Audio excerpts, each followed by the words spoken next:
Kenya is 18 months away from its next general election. And the question that millions of Kenyans are quietly asking is, can opposition actually win in 2027? I'm going to run through the numbers, county by county, vote by vote, and what it shows may surprise you. In August 2022, William Ruto won the presidency by just 233,000 votes, a margin of about 1.6%. In any other country, that triggers talk of a rematch. In Kenya, it did exactly that. The opposition cried foul, the Supreme Court appealed the result, but the question never went away. What happens if a few things change in 2027? First, the voter base. Kenya had 22.1 million registered voters in 2022. Factors in death, the World Bank puts Kenya's crude death rate at 5.5%, 1,000 per year. That base shrinks slightly. Add new IEBC registrations, and we arrive at an estimated 21.7 million eligible voters heading into 2027. The numbers are similar. Geography is everything. Start with Ruto's fortress, the Rift Valley. In 2022, county after county here delivered extraordinary turnout figures. Bomet 80%, Kericho 79%, Baringo 78%, and Ruto's vote share in these counties ran in as high as 94%. This is his foundation. In our model, we ask a simple question: what if the extraordinary enthusiasm drops just slightly back to 70%? We actually have seen a lot of videos just based on what is coming from the ground that the electorate is not as enthusiastic as was in 2027. Secondly, there's been a lot of doubt cast on these numbers, these figures. In the other video, we just had a presentation which showed that there is possibility that the scale was tilted in his favor because there were no Azimio agents looking at what was happening. So it's a big conspiracy based on what some of the people inside Ruto's own circle have come out to say. So we're actually working with a conservative number of about 70% across for most of these constituencies or counties. Now, Central Kenya, Kiambu, Murang'a, Nyeri, Kirinyaga, Nyandarua, in 2022, all 5 counties went solidly for Ruto. Vote share between 70 and 76%. The historical Niko calculation back the winner, secure benefits for the region, but the mood has shifted.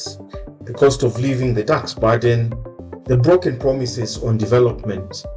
In our scenario, Central Kenya flips, and we have seen a lot of the candidates who ran under UDA start to change and announce that they're not going to be seeking re-elections under the ticket. So we know that this tide has already arrived. Rift Valley turnout capped at 70%. Central Kenya flips, keeps everything else the same. 2022 vote shares, 2022 turnout in all other counties. The result, the opposition wins, not narrowly, by 2 million votes. 2.5 million votes almost. So 58% win in their favor. That is not a recount, that's a mandate. So our assumption is, and based on what we already know, is sometimes people are not essentially even voting for a candidate, but they're essentially voting for what they don't want to see. And here, it doesn't favor Ruto because of what's happening in the country.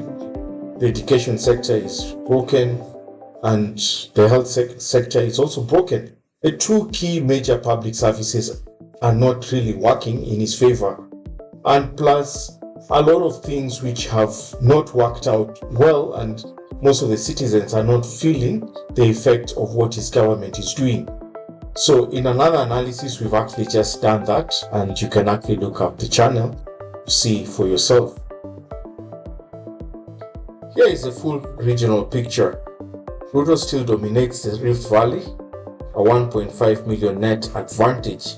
Eastern Kenya also leans his way, but slightly, but Central flips to give the opposition a 1.2 million swing. Nyanza delivers 1.6 million net votes. Western Coast and Nairobi all at the opposition column. The arithmetic is decisive. So what does the opposition actually need? Three things. One, Rift Valley turnout must not replicate 2022. Two, Central Kenya must move. That requires a compelling candidate and a clear economic message. 3. The existing opposition base in Nyanza, Western and Coast must hold firm. Nyanza alone delivers more net votes for opposition than the entire Rift Valley delivers for Ruto. Miss any one of these conditions and Ruto wins. So can the opposition win in 2027? The data says yes, if the condition aligns. The single biggest variable is Central Kenya, 5 counties, 3.5 million registered voters, a bloc that has historically voted together. If they move, the math produces a historical landslide. If they stay with Ruto, he holds. But this is highly unlikely based on what we have seen. The tide has really turned against him in this with this regard.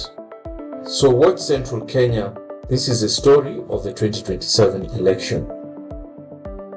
That is the analysis. All numbers sourced from IEBC voters, Register Equal Politics Kenya, and World Bank statistics. Nothing is certain in politics, but the data shows us what is possible. If you found this useful, subscribe and share it with a Kenyan who should see this. Drop your prediction in the comment who wins Kenya 2027. We'll be back with more data-driven analysis as we get closer to the election day.